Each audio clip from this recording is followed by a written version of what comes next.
Perfect. All right. Create.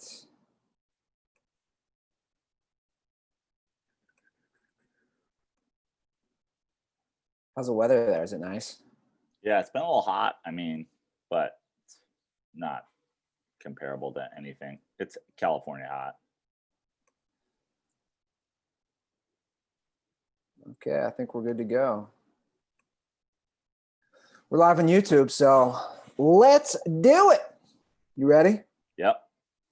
All right.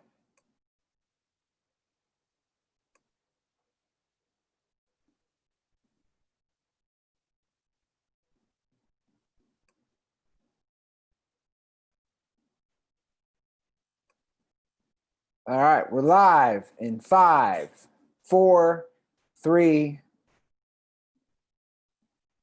Welcome to the Dirty Sports Podcast. I am your host, Andy Ruther, coming to you live from Cincinnati, Ohio, with my co-host via Venice Beach, California, Joey No Chill Prano. What's up? How goes it today? Hello, Andy. I guess I have to do that every time now. That's a thing now. Is this a new thing? I've noticed you're doing the raise the roof when we go live. Raise the roof. It's like, I feel so tall, like my arms take up the entire Zoom camera. Can I just shout out, because I just saw it peek up. I just want to shout out our boy Kyle Gamble, who gave me this sick Kooks t-shirt that he found in Japan. He actually sent me 2 of them, and they're sick. And I just want to shout him out, because that's great. When people see Kook stuff, when people see, I've got a lot of t-shirts and gifts from folks over the years, and some of them are just amazing, and this one is. So shout out to Kyle Gamble. Yeah. Well, first of all, before we even get into things, shout out to all the dirt balls, right, Joe? Yeah, we talked about this yesterday. We talked about it on the phone.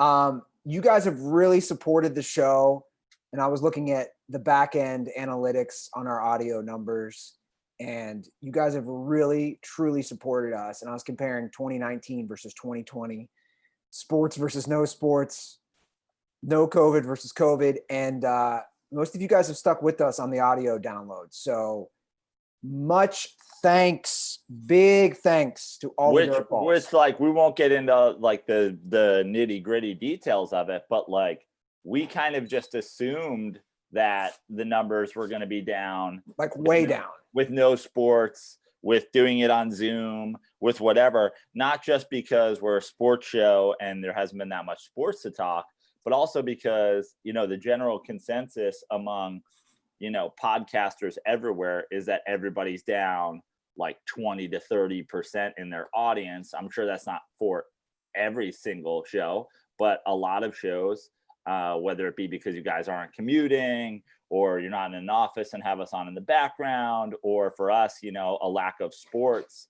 And we're not even close to that. And I think that is a testament to like how strong the Dirtball fam is. And I made Andy put it on the rundown that we just wanted to say thank you to you guys for sticking through this. And, getting t-shirts in the mail is awesome, and getting Venmo donations, in my virtual mailbox is awesome. But I really appreciate whenever we get a message from you guys that says like, thank you for, not missing a beat. We need this right now. And like, I appreciate the fact that you guys appreciate the fact that, we're still doing this, even though there's no fucking sports, which, as I was on the verge of a breakdown a couple episodes ago, and I remain on the verge of that breakdown. Like, we want sports back. We don't want to talk about this stuff every damn episode, but it's just, there is no sports, but there still are idiot athletes doing idiot things, and fantastic athletes getting more money than anybody's ever seen. And so we're going to talk about what we can talk about. Yeah. And to kind of wrap that up, we have decided we're going to go live for a set time, at least until I get back to LA. We're going to go live every Monday and Thursday, if you can watch the YouTube stream, at 1 p.m. Eastern time, 10 a.m. Pacific Standard Time.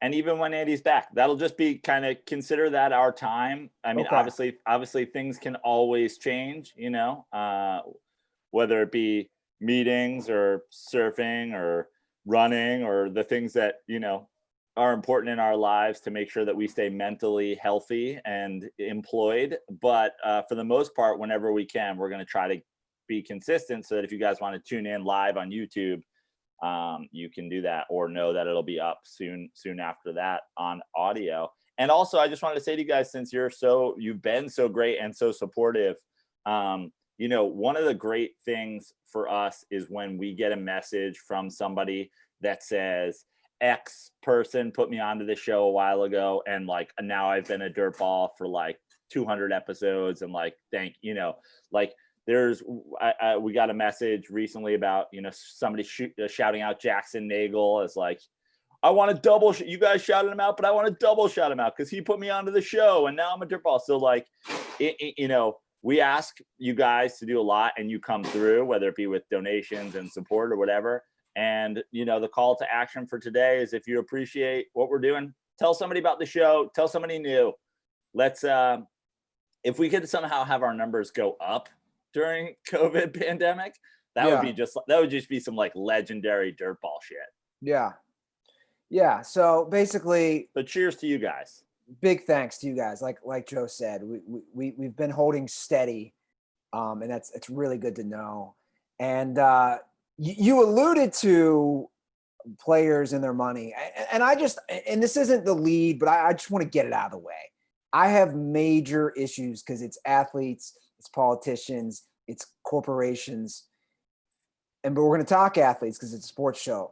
The amount of people who have received the PPP money is absolutely ridiculous, Joe Prano. This is your lead story? This is where we're going? This is where we're going because I want to get it out of the way. Okay. I just want to get it out of the way. I'm frustrated because I just read another story about it. I'm just very frustrated that I don't think enough people are as frustrated as me. And in my opinion, they should be.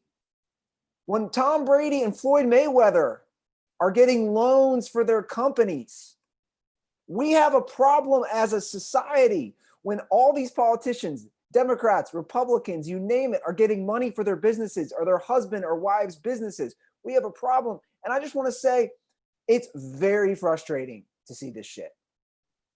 And to piggyback that, Floyd Mayweather has made over $915 million in earnings. And he received a PPP loan, Joe Prano. Well, tell me the system is not broken. Well, the system is absolutely broken. But so my feelings on this are sort of mixed, because I think that is, I think it's ridiculous to be worth that much money and then, have some sort of LLC or small business that you have like related to yourself and then just be like, whatever. Now, I know that this has happened a couple times, and people have been like, well, I'm giving the money back. Like, this is my accountant or whatever. And look, accountants are accountants. They're going to bill you. Like, if they can bill you $7,000 on their accounting fees, and then more money shows up in your bank account, they're going to do it. Accountants are money guys. You're not going to find a lot of like, crazy spending, like reckless with their money accountants. But at the same time, I agree with you. If these guys knew about it and they're like, absolutely, go get me that PPP money, you're a dick. Now, the flip side of that coin is, and we're going to talk about it when we talk about Patrick Mahomes' contract, Tug Coker, in negotiations, he said to me numerous times, when it comes to sports, when it comes to whatever, he's like, as somebody who has negotiated with these big conglomerates, Yeah. And to be fair, as far as getting what you can from big, like the United States government is the biggest, shammiest, worst company that there's ever been. Okay, fair enough. I can take that point. I can hear that. So if we're just like, everybody steal money from the United States government, no matter how much you have, I can also get behind that. Yeah. I'm gonna go shut my window because once thank again you. they're moving a truck, a tank down the street. The United States, the National Guard's here. Unbelievable. Yeah, I agree. I think Joe makes a good point, guys. Everybody listen. I think he makes a great point that get what you can, and I totally see that. And you're right. Tug has said that to both you and I when we've had negotiations with sponsors or brands or any sort of work that we might get for ourselves, even, especially when you're dealing with billions of dollars. Get what you can. But you're right. Look, it also goes back to the point of there's this certain amount of money that's going to go there, that's going to go to somebody. So is it gross that it went to Tom Brady and it went to Floyd Mayweather? Yeah. Is it better than it going to, Delta Airlines? 100% yes. Yeah. What about me? Dirty sports. Get that money, dog. I know. I got to apply for that loan, bro. I think it is a good segue, though, into the Patrick Mahomes discussion, because as always, Joe, the story breaks maybe 30 minutes. 11 seconds after we record our last episode. It was like, did you see the headline that there was the story broke early because some liquor store attendant sold a case of champagne to some guy from the Chiefs? Are you serious? Yeah. Like somebody scooped Schefter because they went into a Kansas City liquor store or whatever and were like, hey, we need a bunch of champagne. And the person was like, something's going on with it. I think Mahomes is signed because they just came in and got a whole bunch of champagne. I almost feel like that intern who had to go out and buy champagne was like, well, Dirty Sports Podcast is over. I'm going to go get that champagne now. That's crazy. I didn't know about that. Yeah. So his deal is the largest deal in North American sports history. He can make upwards to, what is it? $500 million? $503 million, which is insane. Yeah. Now, have you read into the contract? I have. So, there's a lot of things involved. There's a lot of intangibles that we have going on here. There's there'll be opt-outs on his behalf. There'll be the one thing that has not been solidified with me. First, the report was this, and then the report was this. Is there some sort of adjustment for the cap? I have not seen that. I do know that I've read different reports on it. Basically, they're saying as the cap increases, and if it does, obviously we're in the middle of a pandemic, this contract is not going to look as bad as it seems, which when I say bad, I mean as far as what the percentage volume the Chiefs have to pay. Well, and that was something I was saying in regards to it being a 10-year contract. The way we've seen this go is that these numbers just keep going up. Now, the idea that somebody else gets a 10-year contract that's bigger than this probably isn't likely. But at the same time, 6 years from now, when Sam Darnold is making more money in that season than Patrick Mahomes because he just signed his deal and it's for 4 years for more money per year than Mahomes, you're going to be like, Patrick Mahomes is the 8th highest paid quarterback in football right now. Yeah, it's a great deal. Yeah. Now, right now, it's still a ton of money. It's but because it's so long, it's still somewhat team friendly-ish. Look, I've read so many different articles, so many different opinions on this. Some will say that, some will say no. I look at it this way. Patrick Mahomes has done things in his first 2 years as a starter that no one has ever done in the history of the game. He's that good. We've never seen a player of his ability, hands down. So if they want to give him that much more. The question, though, Andy, is if you had to trade Jared Goff for him or Russell Wilson, who are you going with? Really? You're going to do that out the gate? You're going to take a Russell? I'm at this point. You went. We did Rodgers last week, so I just need to get a little perspective. I just need to know exactly. And that's fine. By the way, and I do not want to deviate this into a Russell Wilson discussion, but I will say, did you see the thing that they asked 50 GMs and personnel? Did you see that? No. To rate their QBs. And guess who they had at number 2, Joe? Aaron Rodgers. And these are talent evaluators who work within the league. So not saying that they're always right. They had but Aaron Rodgers or Russell Wilson? They had they had Russell Wilson. So this was yesterday. CT tweeted this to me. Top 10 QBs this season, according to a poll conducted by ESPN with 50 current NFL personnel. They rated it Mahomes, Wilson, Rodgers, Watson, Breeze is the top 5, which I thought was interesting. Yeah.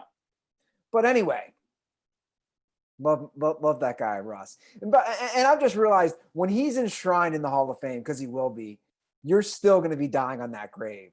That's I actually am not even arguing. I'm not arguing against that at all. You know, you won't. Wait. So you're saying he's on pace to be a Hall of Famer, but you also won't say he's not a top 5 QB? Yeah, exactly. Unreal. Anyway, I mean, that could be the case for a lot of people, including my boy Eli Manning throughout his career, including your boy Matt Ryan, who I've seen you defending on Twitter.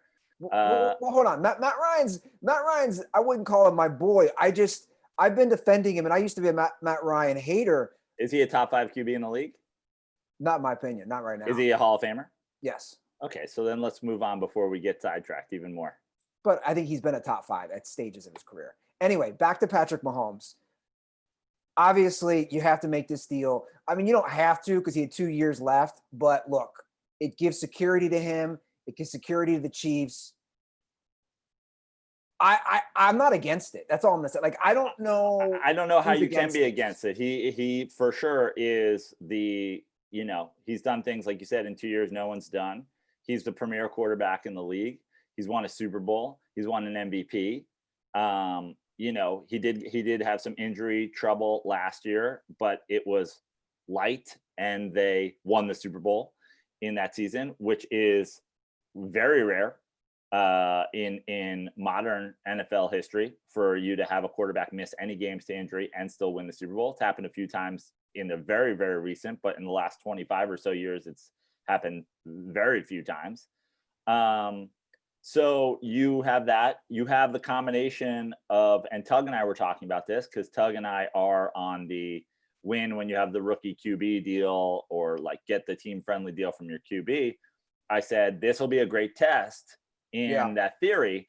And Tug and I have both agreed for a long time, including an episode, I think when you were out of town, where we were talking about this together.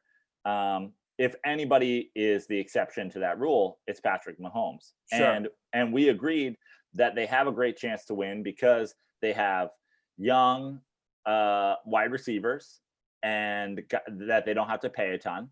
And they can always, like, Patrick Mahomes is one of those guys who you're never going to hear where's his weapons. Like, he, like other great quarterbacks, makes them weapons. Yeah, will make guys weapons, and you won't hear like, well, who is he throwing to? If these guys go on because they play with Patrick Mahomes to have incredible stats and want big money, the Chiefs can be like, fine, go get it somewhere else. Patrick Mahomes will turn the next guy into an all-pro receiver. Well, look, I think... Now hold on. I just want to finish because they have a coach who, has always been a sort of running back by committee guy, and their defense isn't that good at all, and they won the Super Bowl. Now, my response to Tug, and we both agreed, it's really focusing the money that they will have left over on protecting Patrick Mahomes. Spend that money on your offensive line.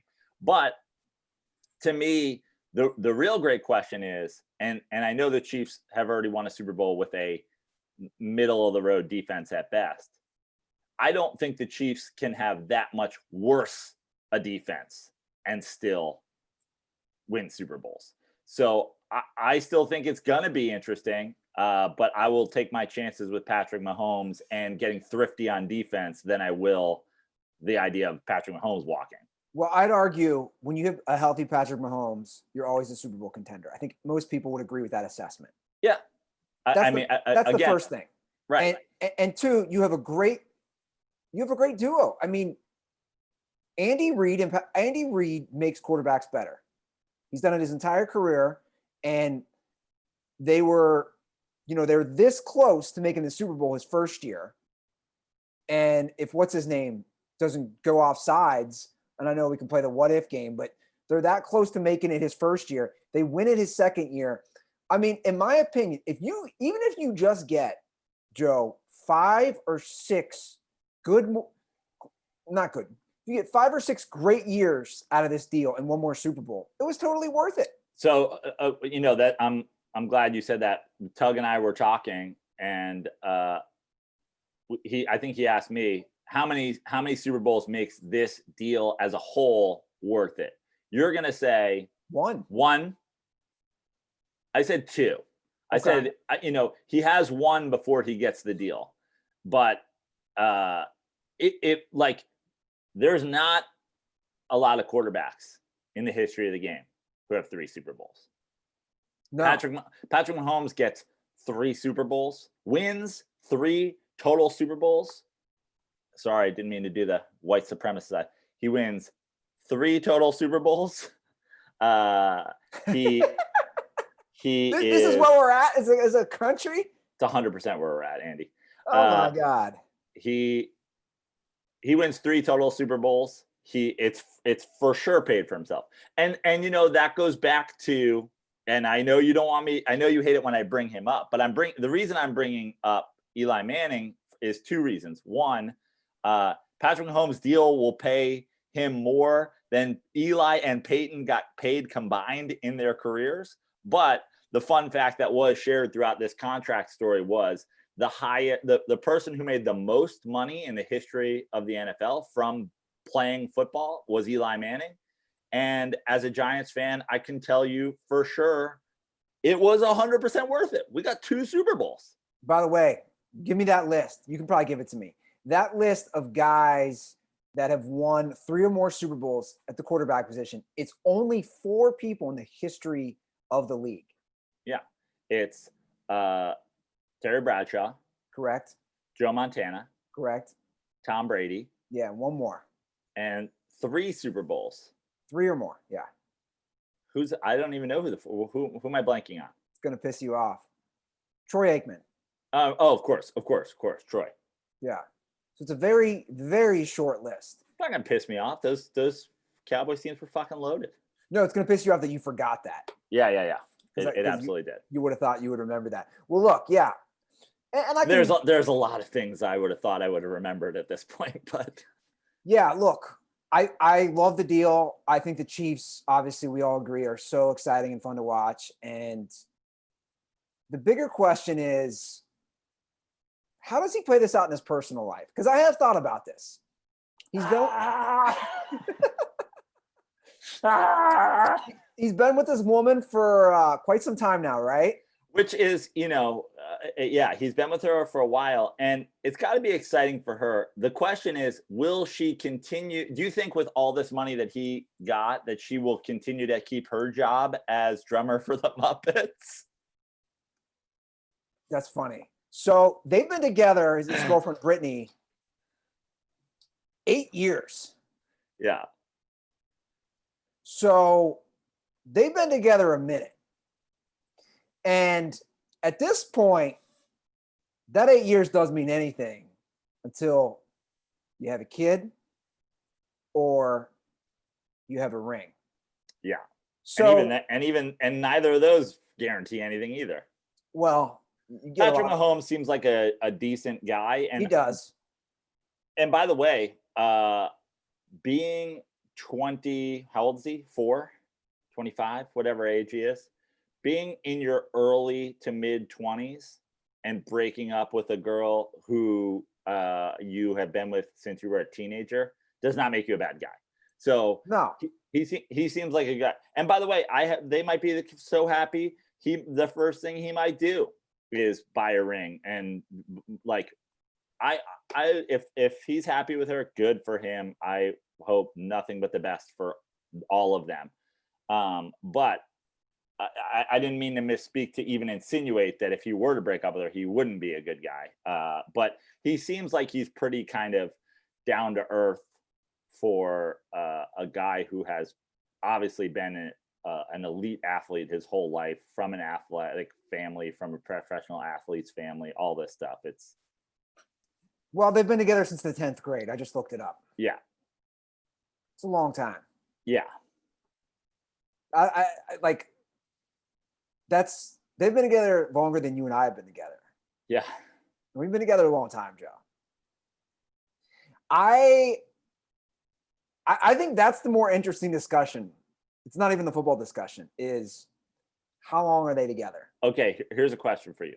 More likely that at the end of this 10-year contract, Patrick Mahomes has 3 rings or is with his current girlfriend?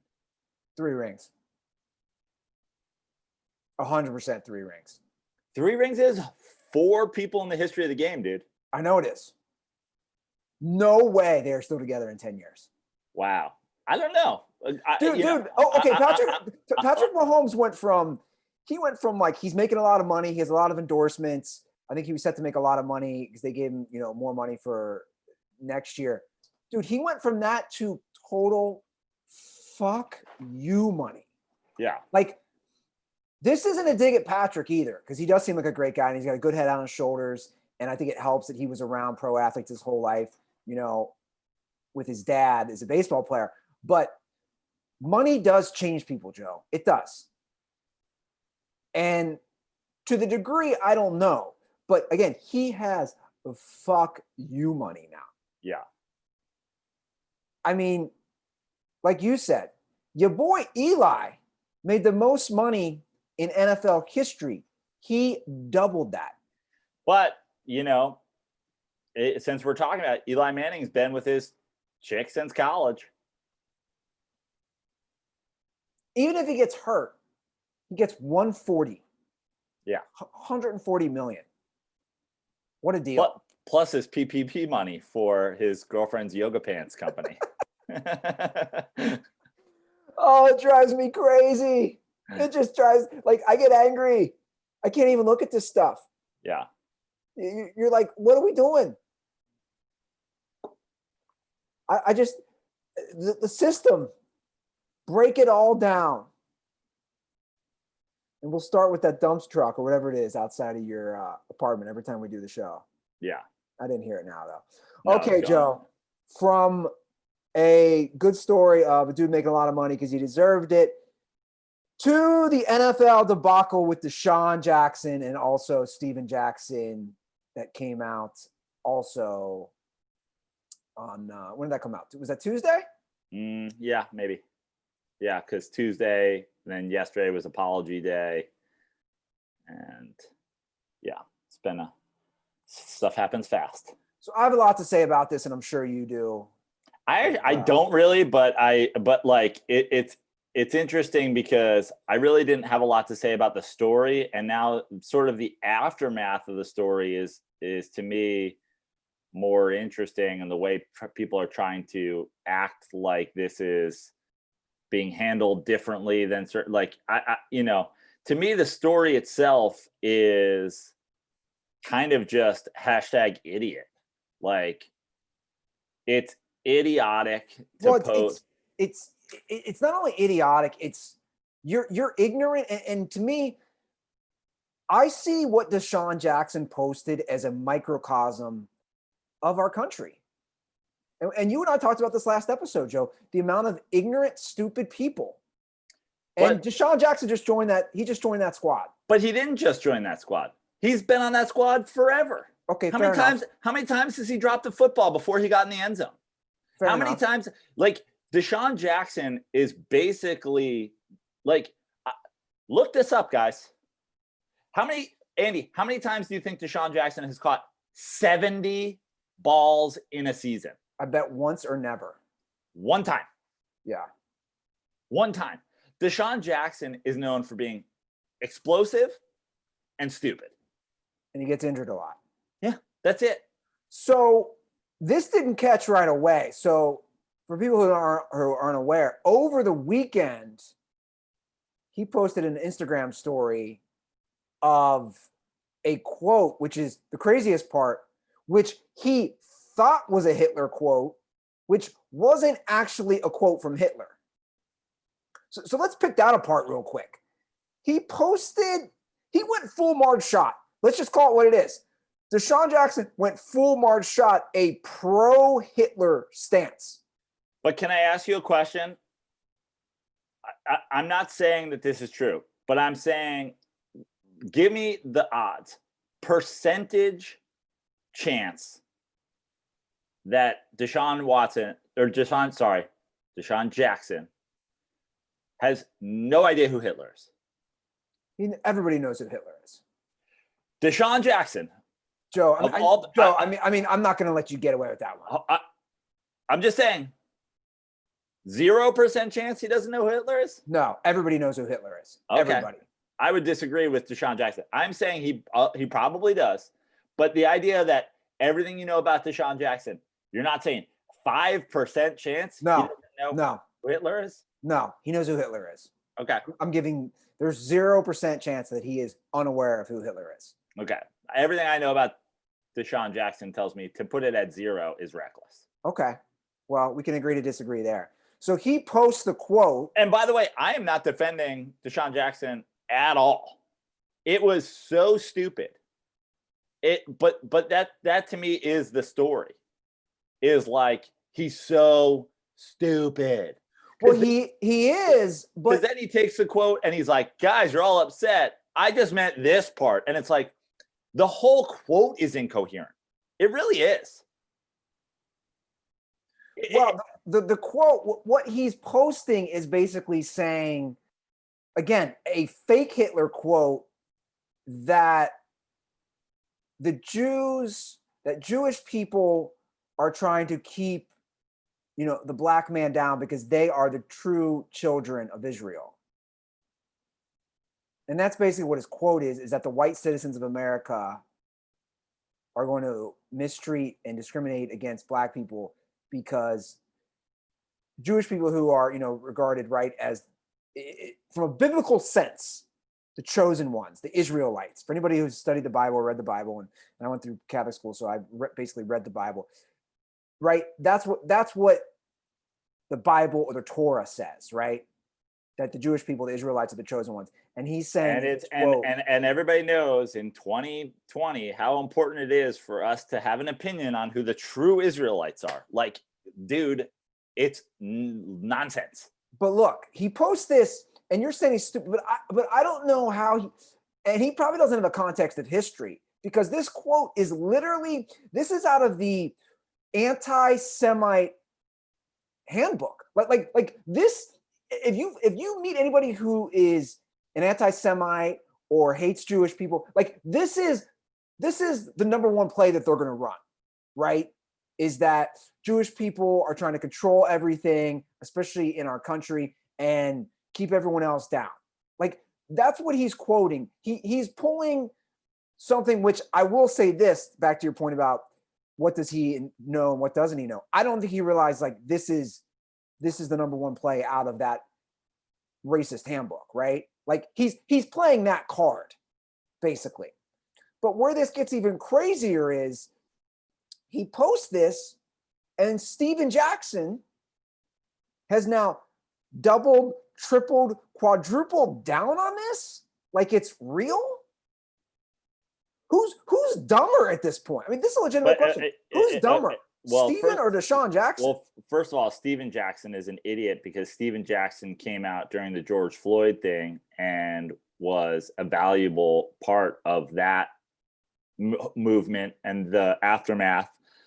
And now he's just changed how everybody feels about him by jumping on. And guess what?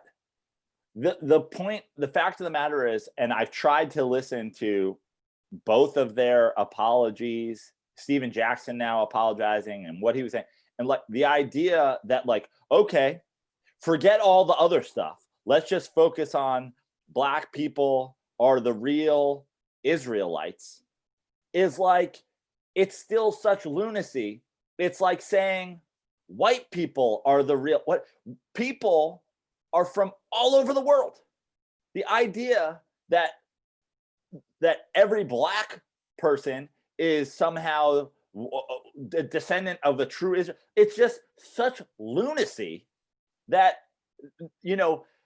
I think the reason we're getting into this whole thing, and it pisses me off that people are now saying the way this is handled versus the way this is handled, is none of their thoughts are coherent. So the idea of saying this isn't being handled the way the Drew Brees thing, Drew Brees sat down and spoke very clearly about what he wanted to say, and the people had a problem with it. DeSean Jackson is posting screenshots on Instagram and then blurring out certain parts of his quote on Instagram, and the quote that he's using and then blurring out is lunacy. Well, I disagree with you there. And then Steven Jackson. What do you mean? Steven Jackson doubled, tripled down on multiple Instagram stories. I think it is being held differently. And here's the main reason it's being I am calling hypocrisy on how the Drew Brees thing was handled and how this was handled, because none of the NFL players are speaking out. None of them. Yes, they are. Edelman spoke out today. Mitchell Schwartz spoke out today. Now, what do those people have in common with this story as opposed to what Malcolm Jenkins and everybody had in the Drew Brees? It directly relates to them. Edelman wants to take DeSean Jackson to the Holocaust Museum. Mitchell Schwartz is writing a long thing because they're Jewish. So Joe, Malcolm Jenkins had a problem with what Drew Brees said because Malcolm Jenkins is black and Drew Brees took an issue with a black issue. You named two players, Joe. Literally everybody in the league. Everybody in the league? Okay, so hold on a second. Most of the people in the league, and obviously I was against, just as you were, what Drew Brees said. That doesn't mean I can't call it the hypocrisy. So what did Russell Wilson say about Drew Brees? What did Jared Goff say about Drew Brees? What did Mitchell Trubisky say? What did Odell Beckham Jr. say? What did... So hold on a second. You mean did not way more people speak out about what Drew Brees said than what DeSean Jackson said? Drew Brees sat down in the middle of the Black Lives Matter movement and took a shit on it. DeSean Jackson pulled a fake Hitler quote out of nowhere and posted it on his Instagram. The idea that these are the same thing is so stupid. No, it's not. It's not stupid at all. It is. And you know what it is? It's a right-wing talking point that you should be ashamed to be doing the Clay Travis thing, like, well, everybody, if we're gonna cancel everybody. Yeah, what did Drew Brees do? That's what our whole show has been standing. I'm calling out hypocrisy. That's what our whole show stands on. This is hypocritical. Drew Brees wasn't cut. DeSean Jackson wasn't cut. Both of them put shitty apologies. Both of them followed up with shitty apologies, and nothing happened to either of them. Nothing is different. I completely disagree. But you're wrong. I'm not Tell wrong. Tell me why they're different. Shannon Sharp's talking about it. We're talking about it. It's on the front page of ESPN. It's all over Twitter. People are pretending like this DeSean Jackson story slipped under the rug when we have major NFL people chiming in on it every second. Go on Twitter right now. Well, they're also not comparable. Yeah, one of them was a statement against Black Lives Matter during Black Lives Matter protests. The other is a fake Hitler quote on an Instagram story. No, one of them was a tone-deaf comment about fake patriotism and the flag rah-rah. The other was a blatant and discriminatory, racist, anti-Semitic quote. They're not even on the same parallel. One of them came out of Drew Brees' mouth, and one of them came out of a Hitler parody account. It's like you're almost excusing it. No, I'm not. He's so ignorant. He had to do the exact same thing Drew Brees did. He had to talk to his teammates. He had to talk to his organization. He had to put out a fake shitty apology, and that's it. And he wasn't punished. That's exactly what Drew Brees put out a picture of a oil painting drawing from over the top of two people of different races arm wrestling. It, like, the idea that people are saying DeSean Jackson somehow gets a free pass here is where everybody's talking about it. I don't think the players are, though. That's my Okay, point. but what you're saying is less of the players are chiming in on this than are chiming in. Where is Julian Edelman's tweet to Drew Brees? Where's Mitchell Schwartz's tweet? I just looked at Mitchell Schwartz 71 on Twitter plus Brees. He has never spoken Drew Brees' name in his entire Twitter history. But why, Andy? Because it didn't have anything to do with Mitchell Schwartz. This does, and Mitchell Schwartz is chiming in the same way Malcolm Jenkins isn't chiming in about this. But I think if you're going to be, again, you walk a little a tightrope here now, man. All these people, if you're going to be so vocal about being anti-discriminatory or racist of any regard, you got to do it on all fronts, though, man. But people are doing it. What you're saying? Every single person that came after Drew Brees has to come after DeSean Jackson? I'm not saying they have to come out, but I just think that how. So now, by the way, does Edelman have to go back and make a statement about Drew Brees? Is Edelman a hypocrite? No, I'm not. Look, I'm not saying that. I just think there are a lot of hypocrisies that we're seeing on how these things are played out. But what is the hypocrisy? They were forced to apologize to keep their jobs because they made basically a social media blunder in the form of being dumb and ignorant. Where is the hypocrisy? If DeSean Jackson never made an apology and nothing ever happened to him, we would have a conversation here. But we don't. It has played out identically. I struggle. And everybody going like, where are the NFL players? Put it into Twitter. You want to name 10 people who have chimed in? Mitchell Schwartz, Edelman, Long. It goes on. Like, there are people. Now Aaron Rodgers has to say something because he said something about Drew Brees. Do you think the two things are parallel? Because again, like I said, I don't think they are. One is a blatantly racist, anti-Semitic thing, and one was just, hey man, I believe in the flag, rah rah rah. Where I don't agree with that, but I don't see those two things. I don't see them as comparable either, because Drew Brees sat down, was given an opportunity in the midst of everything to have it, and he made the decision to do something wrong.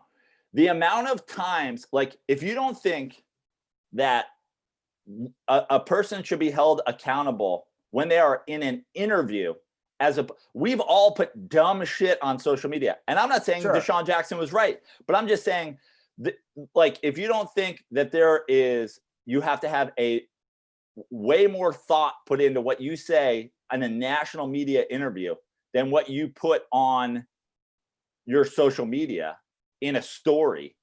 It's ridiculous. It's like saying, you don't think it's the same thing that Drew Brees said that and Greg Oden put his dick on Snapchat? It's like the amount of horrific nonsense that has been shared via social media accounts with this stupid press of a finger is totally different than Drew Brees sitting down and being like, I know we're talking about Black Lives Matter, but they actually don't. What matters is my grandfather and his history in the military. Look, again, we agree on the Brees thing. I just think you're posting. And it was dumb and it was wrong. But what you thought was a Hitler quote, we're talking about literally arguably the worst person of all time, a Hitler quote. Great. So we agree.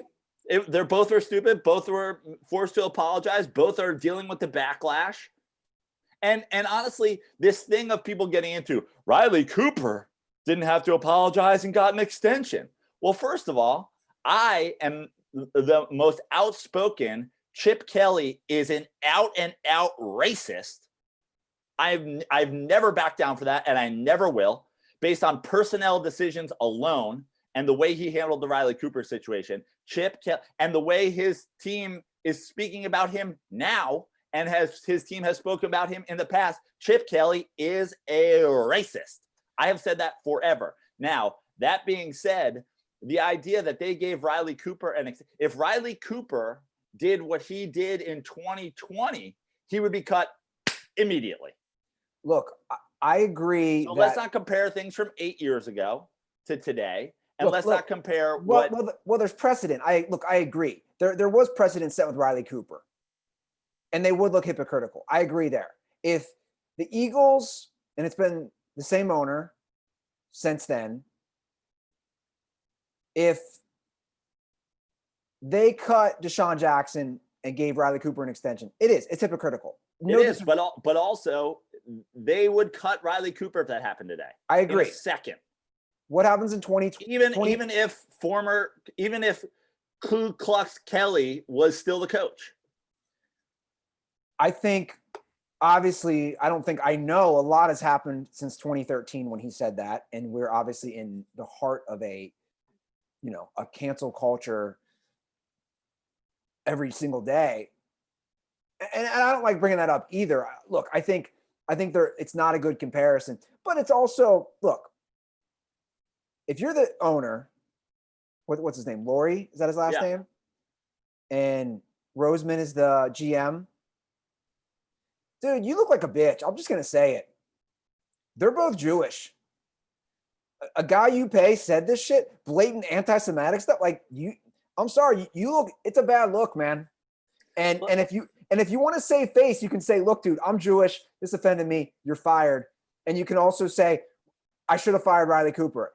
Say what you want. I think it's a bad look on their part too. It's a bad look on their part that DeSean Jackson is an Eagle. He catches 60 balls a year. He never plays. He's trash. He's trash. He has a famous punt return. He's trash. They should have cut him because he's bad. But now they can't cut him because of the whole, there's so many layers to how they handle it. The bottom line is, and the idea that somebody else might have gotten cut if they did the exact same thing is a totally different story than how it's being handled versus, I just think that this idea that how it's being handled versus how Drew Brees is being handled is Breitbart propaganda. In your opinion. People are going, oh, all this outrage. There is tons of outrage about DeSean Jackson. Tons of it. And in the end, he's not losing a single dollar. He has to make a shitty internet apology. He is Drew Brees. And guess what? The idea that we hold Drew Brees, one of the greatest quarterbacks of all time, to a higher standard in a sit-down interview than we hold a career idiot who posted on Instagram, isn't that ridiculous? Guess what's going to get it if DeSean Jackson takes a dump in the middle of the street? It is not the same news as if Patrick Mahomes takes a dump in the middle of the street. It's not the same news as if Aaron Rodgers takes a dump in the middle of the street. The quarterbacks get paid more. They get more attention. They get more everything. Your boy Russell Wilson got all the money from Seattle. And every single guy that was on that defense is walking around going, fuck that dude. Because that's the way it goes. People don't like what comes with the quarterbacks get the most attention. The quarterbacks get all the MVP awards. The quarterbacks get all the accolades. You know what comes with that? The quarterbacks get held to they get put in the tabloids more. Tell me the last time we heard who the offensive tackle on any team was dating. I can tell you every quarterback's girlfriend. I do want to circle back to Steven Jackson though for a minute. And I just want to say, we really have to be careful about just some of the dumb shit we say. Just all of us. And say shit that is just so blatantly wrong. That for me has been a struggle to just see some of these quotes. He literally said racism's at an all-time high. That's a quote. That's a difficult quote to unpack, but that's the dumbest quote. That's one of the dumbest quotes I've ever heard. Literally, dude, racism's at an all-time high. Your ancestors were forced into slavery, and you're gonna fucking have the gall to go on an Instagram story and say racism is at an all-time high when your ancestors literally had no freedom? I think they might argue differently with you, DeSean Jackson. I will say this, and I've talked about it before, and I'll talk about it again. On the Kooks of Comedy, Lachlan and I used to have an argument all the time because I said, in the grand scheme of things, racism is almost over. And I stand by that because just look at, and by the way, that's in the grand scheme of things. I'm saying in the history of mankind, we're closer to the end of racism than we are to the beginning, significantly. And that's proof right now of what's happening. If you are racist and somebody captures it, you're going to lose your job. You're going to lose your career. You're going to lose whatever. And like it or not, that it's being punished, that means less people are going to do it and be out and out about it. Now, the one thing I will agree is, and I always said this to Lachlan, he's like, how do you say that when this is happening and this happening and this happening? It's always darkest before the dawn. The real racists, the ones who are going to give this up, it's going to be the hardest to get off of this. They are more outspoken than they have been in a long time. Those specific people, a guy who's 60 years old now and is racist and has been racist his whole life, they are louder than they've ever been. I have seen racist shit outside of my window in Venice Beach that I never saw for the 5 years I lived here. And now there's racial arguments happening all the time. And now people are attacking each other over race. In a sense, DeSean Jackson, I mean, he's 100% wrong, but in a sense, the true, like, never say die racists of the world are feeling bolder than ever for a number of reasons. Either they're but I would disagree with that. I'm sorry, I wouldn't. I've seen it myself. You don't see, Joe. You used to be able to literally go out and just straight up kill a black person with no repercussions. Like, now I'm not saying that still, like, there aren't still deaths. I'm saying you could literally lynch somebody in the South with zero repercussions, none. But there's a lot to unpack here. First of all, but to me, there's not. First of all, some guy got fucking lynched in Indiana this weekend, and they got it on camera. Like, the difference between what was happening when there was no coverage of anything and what's happening now is just insanity. I'm talking about our lifetime, the last 20 years, whatever. I have seen stuff in the last 3 months that we haven't seen for a long time in places where people, this isn't the South. We're talking about Los Angeles. We're talking about on the streets of Venice Beach. My point is that some of these people who know that they are getting wiped out, the pocket of them that are left are getting bold because whatever, they're cornered dogs. But when you say something like that, it reminds me of when I saw a show I did when Trump got elected. And I remember telling you this. It's the exact same equivalent of a female comic going on stage in front of an audience and saying, there's never been a worse time to be a female in America. And it's like, what? Well, that's why I said, I can name worse times when you couldn't get a job, you couldn't vote, you couldn't get an abortion. Like what you're saying is so just stupid. And when you make these comments like that, Joe, dude, you lose me. You lost me, man. Like, I don't care what good you've done.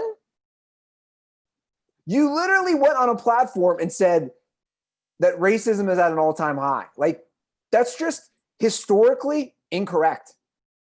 Factually incorrect. Absolutely. No one's like, DeSean Jackson is dumb for saying that. And DeSean Jackson has shown that he is dumb for saying a lot of things in the past couple of days.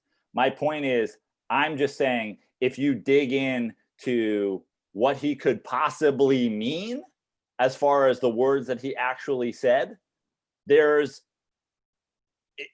somewhat like you could you could say this is maybe the kind of thing he means, when what he said is factually incorrect. But then say people are right. Say things like, I've never seen so many outspoken racists in my lifetime as I have seen today. Exactly. We're talking about a completely different quote then. Which I 100% agree with. Meanwhile, at the same time, we didn't have everybody's voice in the 90s. I didn't walk around going like, hey, guy in Tuscaloosa, you racist? He's like, yep, super hate black people. And I was like, cool, just checking. Now I go on the internet and DeSean Jackson has made a Hitler quote. And underneath it, some guy's going, this is the problem with all these fucking people. They wanted to put Drew Brees on a stake and DeSean Jackson can just say whatever he wants. It's like, that's not what happened at all. You're a liar and you're a racist. Yeah. And look, I just think we all need to just hold people accountable, one, and then also just be aware of what you say. Like, I don't know. We need to formulate our thoughts better. If we're some of these people, or if you're an athlete, or if you're in the media, just think about things for a minute, right? And it's like, it's real tough because I never had a problem with Steven Jackson, and I think a lot of people didn't, right? And then I honestly had no opinion of Steven Jackson other than, he was a pretty solid role player in the NBA, a great defender. He went into the crowd and started fighting people in Detroit. And, he got to the forefront of the George Floyd thing. But I think, I mean, not to get too big into this, but I think this is what, and not to be a conspiracy theorist, but I think this is what they want, man. They want us fighting. They want us divided. They want us siding with our race or our religion or our political party. And it's working. Because I don't think, maybe I'm giving them the benefit of the doubt. I don't think Steven Jackson doubles, triples down on this stuff a year ago. Or saying some of the things that he said. I just don't see it. Yeah, but that's exactly my point too, with like, I hate the conversation. I hate any conversation that takes that and tries to make a dollar off it. The idea that Clay Travis is out there going, where are the people that were yelling at Drew Brees? You're the same person. You're dividing people. You're a cunt. I just, and I'm looking at some of the YouTube comment sections, and some people are like defending it. And there's one now that I'm arguing semantics and a poorly worded comment from an NBA player. I disagree. I completely disagree. You can't say blank statements like that. You just can't. And to be honest, I think defending it's complete bullshit. It's just like defending a woman saying it's never been worse to be a woman. Like, you can't say shit like that. It's like me saying I have a worse life than my parents. I don't. But I guess it goes back to the bigger question of, and that's why I said, like, I don't really have a lot to say on the actual thing that DeSean Jackson posted, because like, I don't like, if Steven Jackson or DeSean Jackson showed up at my house and they were like, here's what I think, you should paint your walls. I don't care about their opinions of anything. And honestly, I don't care about Drew Brees' opinion of anything. And he proved why. Because he's stupid and ignorant. And guess what? I don't go to NBA players and NFL players for my political beliefs. Well, I think you bring up a really fair point there. And maybe that's the bigger picture, Joe. I'm not saying don't give them the same way. I'm not saying shut up and dribble. I think everybody should be able to give every opinion that they want to give. And I was never saying Drew Brees should be cut from the New Orleans Saints. And I've never said that DeSean Jackson should be cut from the Philadelphia Eagles. Do I think that Riley Cooper shouldn't have gotten an extension in 2013? Yeah, I absolutely do.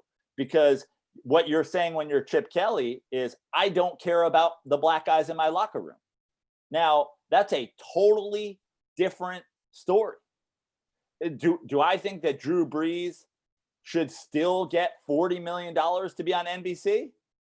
No, I don't. But I didn't say he should be cut. Well, you didn't think he should have got that money before he said that. Absolutely. Because he's just not interesting. Absolutely. Well, I just think I'm not saying shut up and dribble, but I'm going, there's only so much like that we should get. Like, who cares that DeSean Jackson is an idiot? The Philadelphia Eagles don't, because they have not cared. They have signed him multiple times. Well, again, we know why people care, though. We care because we're in this heightened time, of social justice. And when you post something like that, of course, people are going to care. Right. You understand that, right? But I'm saying, it's like, I just chalked it up as, yeah, DeSean Jackson's a fucking idiot. I already knew that. Welcome, by the way, to the rest of the sports world who just found out. Yeah, but Joe, you could be labeled a racist for even, like, that's my point of where we live in. You're calling him an idiot, calling him stupid. There's people out there probably like, you're racist. You're saying that because he's black. I mean, this is the age we live in.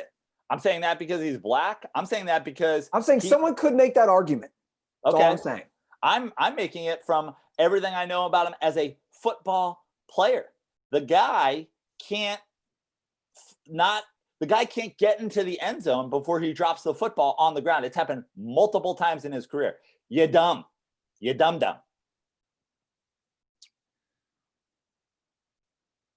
How many games does he play this year? 11. He doesn't catch 70 balls. I can tell you that much. He's caught 70 balls one time in his life. When in 2013, when Nick Foles was his quarterback, and when Riley Cooper was dropping hard R's in the slot next to him. And by the way, I agree with you 100%. They never should have kept Riley Cooper. And I'm sure we both thought that at the time when it happened. Like, how you can allow this. Not only to keep him, give the guy an extension. Extend him after that. But the evidence against Chip Kelly at this point is, long and distinguished. Like your Johnson? Exactly. Well, the good news is, I got to open this window again because now it's getting hot in the truck. Go for it.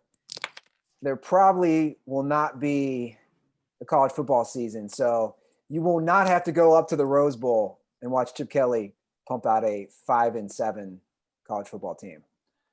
Andy, I've said it before a lot in the last couple of days, and I'll say it again. I don't want to be talking about any of this stuff. And honestly, I think, to me, the DeSean Jackson, Steven Jackson quotes and statements is really, it's a story, but it shouldn't get that much airtime. And like I said to you before we even started the show, and I knew we would get into it, is I think the bigger question that everybody is trying to make this about how it was handled compared to how other things were handled, I think is reckless, wrong, and divisive. Fair enough. Because it's an ever-changing world. The way things have been handled after Ray Rice and before Ray Rice in the NFL is completely different. Yeah. In terms of domestic violence. The amount of your favorite players growing up, who, if you dig and do research on, have been accused of that kind of thing, is very long. But then once we started getting video of things, so like the idea that this was handled differently than Riley Cooper, it's 8 years ago. The difference between how this was handled and Drew Brees, if you ask me, it hasn't been handled differently at all. Except by certain people who they feel like we're specifically affected by it. That's why Jewish players in the NFL and former Jewish players in the NFL have been outspoken about this issue, whereas black players were very outspoken about the Drew Brees issue. And guess what? Peyton Manning hasn't chimed in on any of them. And Russell Wilson hasn't chimed in on any of them. And Aaron Rodgers that's not true. Don't throw my boy Russ. He's chimed in on the Black Lives Matter movement. Did he chime in on Drew Brees? I don't know. I didn't look at his Twitter. And I know Aaron Rodgers did, and I don't know if Aaron Rodgers has chimed in on this or not. But I'm saying my point is, if you're out there and you make your TV show or your whatever about how if Drew Brees is going to get called, well, what happened? They both got called out by the media. They both made bullshit social media apologies, and they both are going to go back to their huddles as soon as football's happened. Which will be never. Probably. What's the current Miller Lite situation in Venice Beach right now for you? My fridge is loaded Loaded with Miller Lites. I enjoyed a couple of Miller Lites out on my patio last night. I'll probably enjoy a Miller Lite here in just a minute because I am getting parched. That's screaming about people's lunacy. Yeah. I love Miller Lite. It just the crack sound, the cracking open of a Miller Lite on a hot summer, sunny Southern California day. It's like it's like I'm like Pavlov's dog. Like the sound of it just makes me salivate and go, here we go. It's about to be a good time. It's a relaxing feeling for you. It's a very relaxing feeling. I've been golfing. No, I'm throwing Miller Lites in the golf bag. I mean, it's glorious. Miller Lite, the original light beer. While you're at home, enjoy a classic. Available for delivery today. Celebrate responsibly. Miller Brewing Company, Milwaukee, Wisconsin. 96 calories and 3.2 carbs per 12 ounces. So we're getting a little closer to understanding where college football is headed, I think. Even though it was just the Ivy League, they have decided they are not going to do any fall sports, which of course includes football. Right. That decision came yesterday, and I know the Ivy League is not the same as the Power 5 conferences, but they also were the first to opt out of the college basketball conference tournaments, and we all mocked them for that, or at least I did, and I was wrong. And here we are again, where they're calling the shots, so to speak, first. I don't think it's a good sign for college football, Joe. I don't think it's a good sign for college football necessarily either, but I think that there is a very distinct different, like comparing college football and the Ivy League to, the SEC, they're not even playing the same sport. Agree. Those guys aren't getting money or tuition to even be there. The schools are probably losing money on college football in the Ivy League. They are actually. Yeah.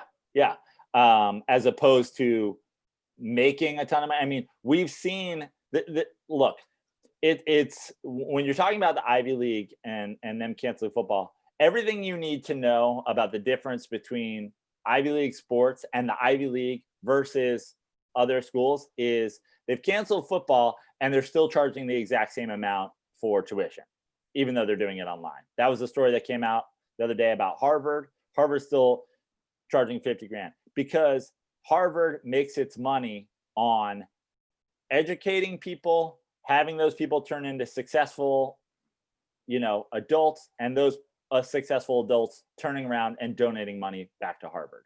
Sure. Endowment. Yeah. Florida makes its money playing football. Sure. So we're not even, it's the same sport, but it's not even the same sport. I agree with you there. But I saw an interesting tweet yesterday when this was announced. And it actually goes to your points as well. If you take money out of the equation, which in a way the Ivy League has, right? Because they don't make money. So money is not a factor for this decision, right? I read some reports like they barely lose money. So it's basically a break even for them, Joe, right, to have a football team at Harvard or Yale or Princeton. And they honestly probably do it at this point for history. Sure. So it's basically a net loss or a break even. So money's not a factor. But what they're saying is health is a factor. So we're not going to do it because we don't think it's smart from a health side, which to me says then it's not smart for the health side for these other leagues, especially the SEC. That whole region of the country is getting killed right now as far as the positive COVID test, not just in the area, right, Joe, but in those actual teams and also on the West Coast where we live. So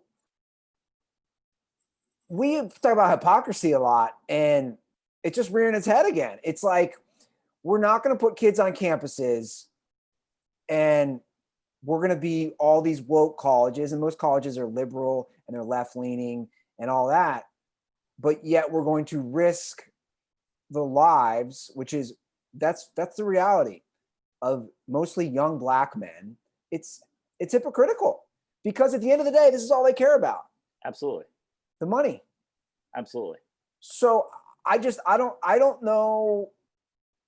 But you gotta remember there's a couple of different things at play here when you say, you know, schools are liberal and left leaning and all that stuff, which is the people that are in charge of making the university decisions aren't necessarily the people in charge of educating the students there. Sure.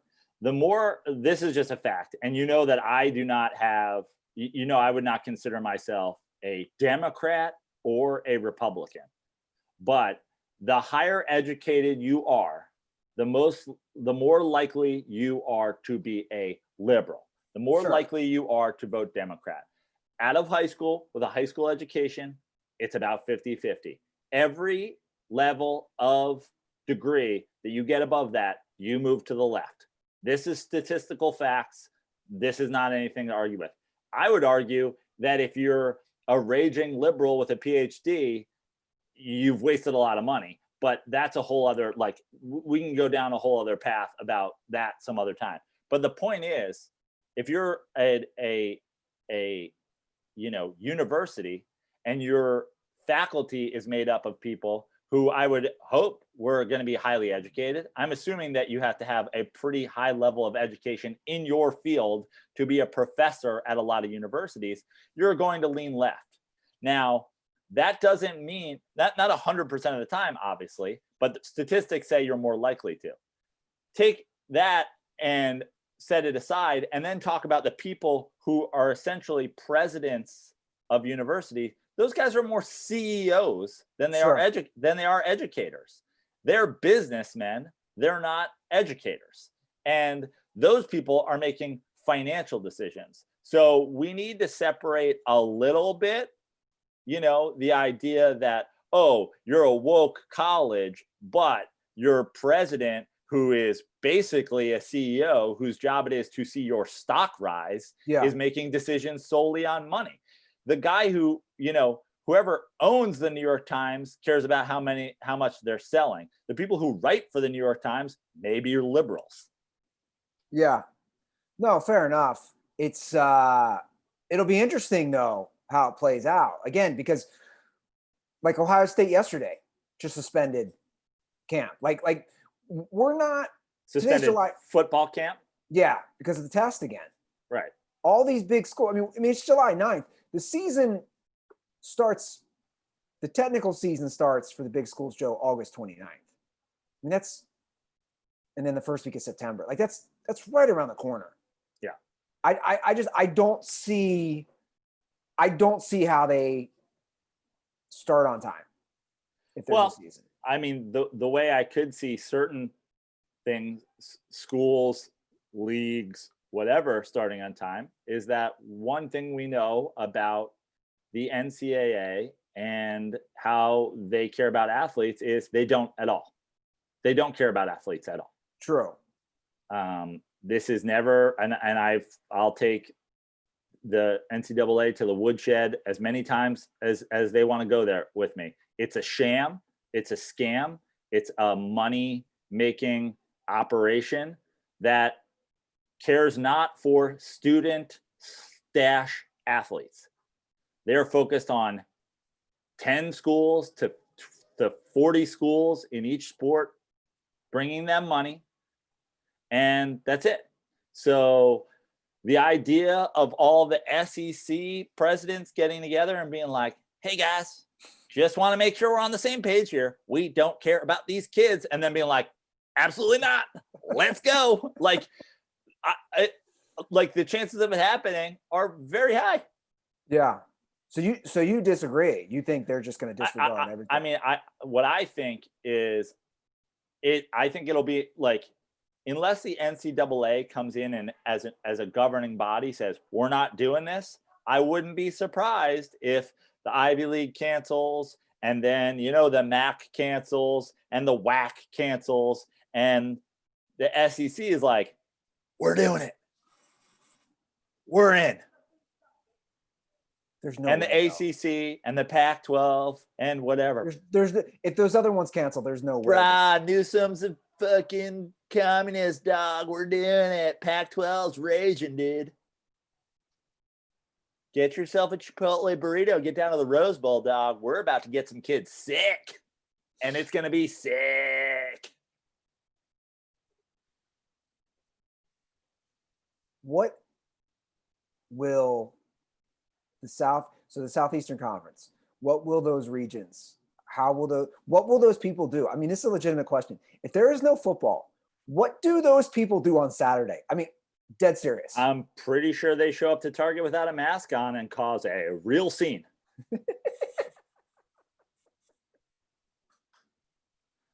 I'm pretty sure that's what they're going to be doing. That's what's on the template if there's no season? I think so.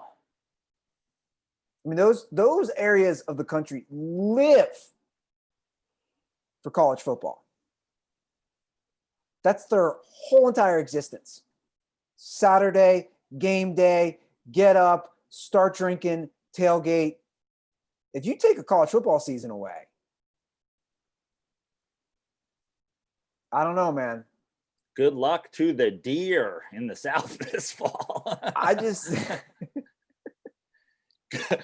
Goodbye, deer population. I mean, you think the tensions are high now. I'm serious, though, man. I think...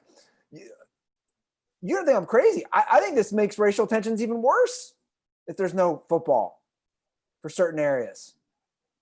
Well, I don't even want to go down the path of the people who say and do the racial things that they say and do, and then show up in mass on Saturday to cheer on 95% young black males. No, it's hypocrisy. At a school they didn't go to. No, I agree. It's hypocrisy. Trust me. I don't get it either, but I think I have something to that point of like, whatever tension we have, whether it's with masks or racially or whatever, you take a major sports everyday Saturday functioning thing that you've had your whole life out of it. It's just going to make people that much more angry. You know, they don't have the benefit of going to the beach and smoking a pre-rolled joint and relaxing. Which, do you have that benefit now anymore either? What do you mean?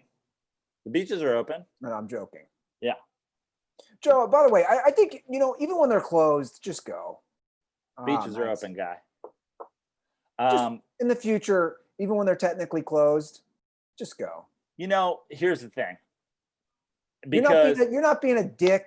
You're social distancing. Just go. But here's the thing.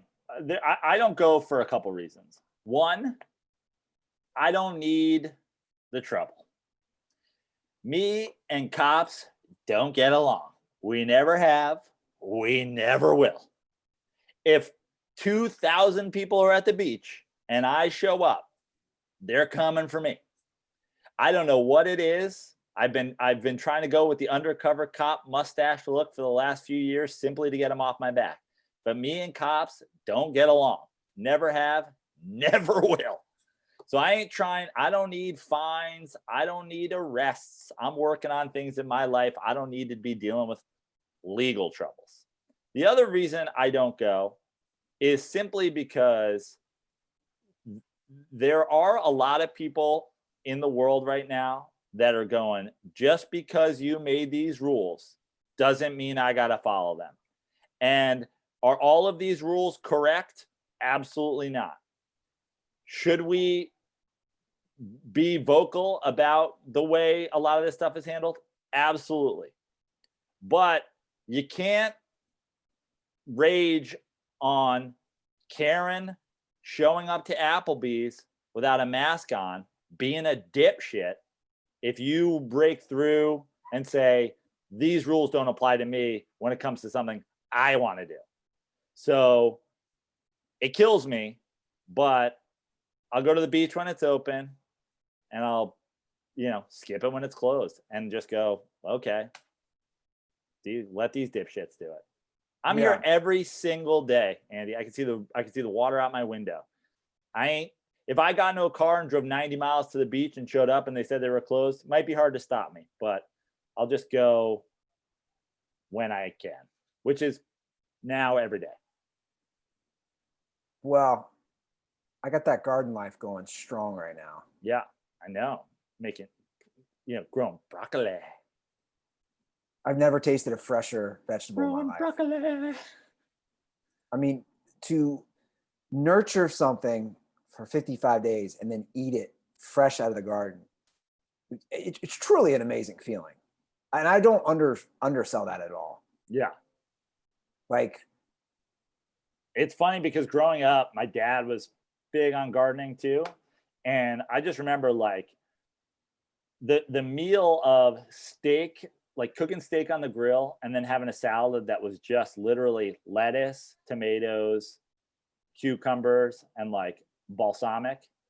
And it would hit you. It was like I've been chasing that salad my whole life.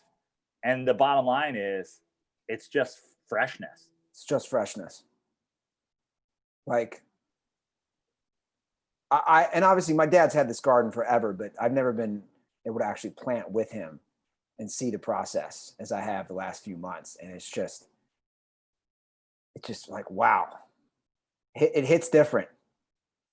It really hits different. And that is a great segue into this story, which we've had forever, because we're talking about Mother Earth, into the new Seattle Hockey Arena name, which makes me laugh.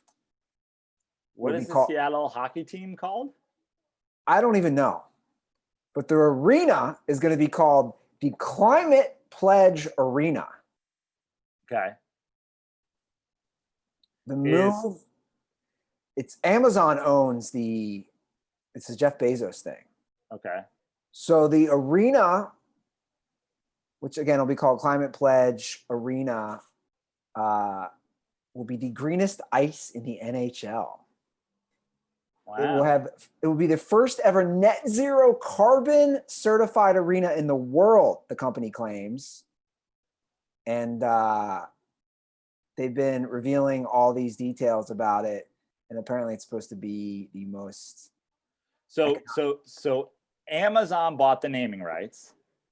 Yes. And called it the Climate Pledge Arena. Correct. Got it. Hey, Jeff Bezos, what will be a good climate pledge? Not sending me this in a refrigerator box. I knew. I was like, if I bring this up, I knew he's got something. I mean, Jeff Bezos is like, your sneakers have arrived. And I go outside and there's a helicopter lowering down this thing to a crane operator. Like, how about a pledge to not put like a gigantic, like inflated bubble inside of everything? Why, when I get a box from Amazon, is the NBA bubble inside it? I've got LeBron James inside a bubble, inside a box. Man, that's a great point, Joe. I didn't even think about that. But I appreciate Jeff Bezos's efforts, I guess. Even though Jeff Bezos could take the money he made yesterday and fix all the world's climate problems in 3 hours. Well, yeah, he's on target to be the first trillionaire ever. Trillionaire. It's absolutely wild. By the way, just give Seattle a basketball team too. Can we just give them a basketball team? Absolutely. I mean, guys, come on. What are we doing here? They should name the Seattle hockey team the Seattle basketball team just to get the ball rolling. Yeah. Just give them a team already. Well, Prano, that's the episode. We banged it out. We're live every Monday, every Thursday, 1 p.m. Eastern, 10 a.m. Pacific Standard Time. You guys can follow us on Twitter and Instagram at The Dirty Sports. If you like the show or if you hate the show, drop an iTunes review and leave your social media handle. Tell your friends. And tell your friends, tell your family. Tell your friends, tell your family. Rate, Tell review, everybody. subscribe. Keep up the good work, Dirtballs. We appreciate everything you guys have done. You can follow me at Joe Prano on Instagram, at Fix Your Life on Twitter, and just keep up the good work. We appreciate everything that you guys have done. We don't want to talk about this stuff every day. We just want sports. Yeah. And if you want to see some amazing broccoli, go to my Instagram at Auntie Ruther. Chopping broccoli. I documented the process. All right, that's the show. Guys, have a safe and healthy week. Be good. Be merry. And most importantly, stay dirty.